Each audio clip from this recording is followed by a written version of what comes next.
Exactly 7:50 here, Thursday morning, July the 9th, 2015. I am Grant Mack. Hillstorm Kennedy is out today, but we are joined, of course, by someone from the Eugene Police Department. This morning it is Crime Prevention Specialist Stephen Chambers. Good morning, Stephen. Thanks for joining us. Good morning. Thank you for having me. Well, Stephen, it's interesting that you brought up this topic today. We're talking about scams, and just yesterday we got a message from the IRS about a new scam hitting Eugene and Springfield, so it's appropriate today to talk about what type of scams we are seeing in Eugene. Yeah, and actually it's funny you bring up the IRS scams because that's what I was going to talk about. That's what we're seeing people report right now. I actually have a couple examples. One was somebody here in Eugene reported a Daniel Dixon, an IRS officer in charge of tax evasion, calling him.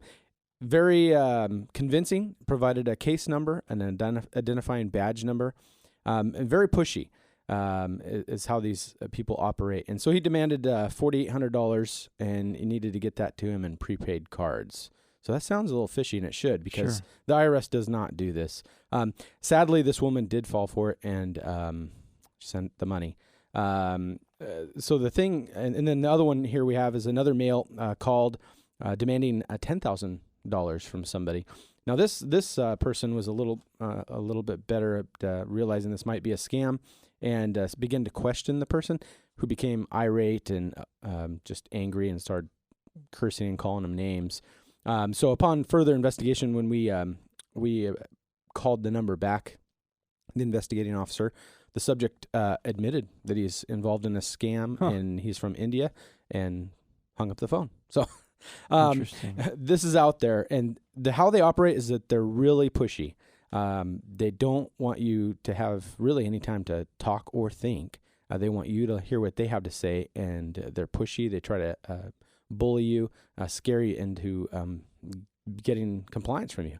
And so that's if you get phone calls like that from people, immediately it should send up red flags, because first of all, the IRS and no other government agency is going to call you demanding that you send the money, or you're going to be arrested, or take you to Supreme Court, whatever. We're just not going to do that.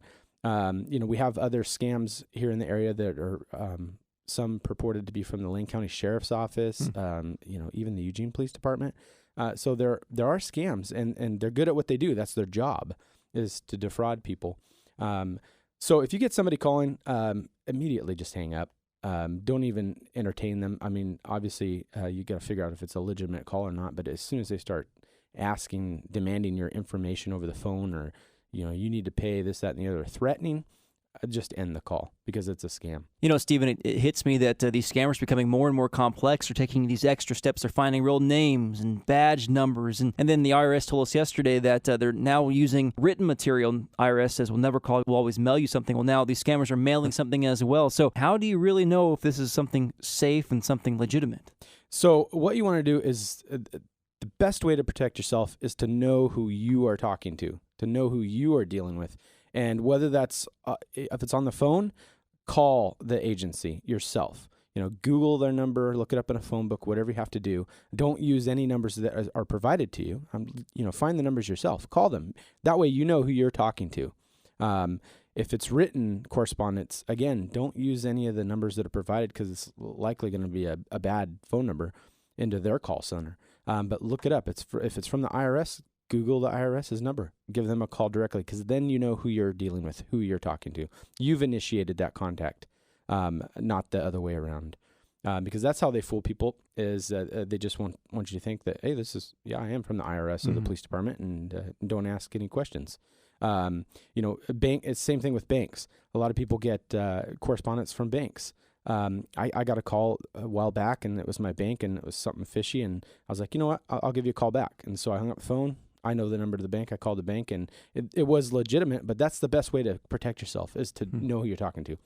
And banks, government agencies, that sort of thing, are never going to call you and demanding that you give out your information. So know who you call, know who you're giving your information out to. How often are these scammers caught? Are they ever caught at all? Sadly, no. I don't have any statistics with me, but I would say that very few are. As the example that I provided, it's out of the country.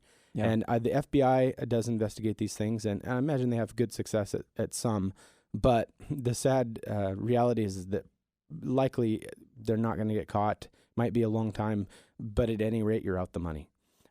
So that's something to really think about seriously. We're speaking with Eugene Police Department's Crime Prevention Specialist Stephen Chambers. And Stephen, just about a minute left, but you mentioned coming in this morning off the air that some issues in the Kinsrow area of Eugene, so wanted to get to that before we said goodbye. Yeah, we're experiencing a little bit of higher crime rate in the Kinsrow Commons area of town. So over there east of Autzen Stadium. So if you live in that area, we just want to send out the message to really take the time to lock your windows and doors, lock up your bikes, clean your car out, don't leave anything in it, and please report suspicious persons and or vehicles in the area. Like I said, it's kind of spiked in crime rate right now.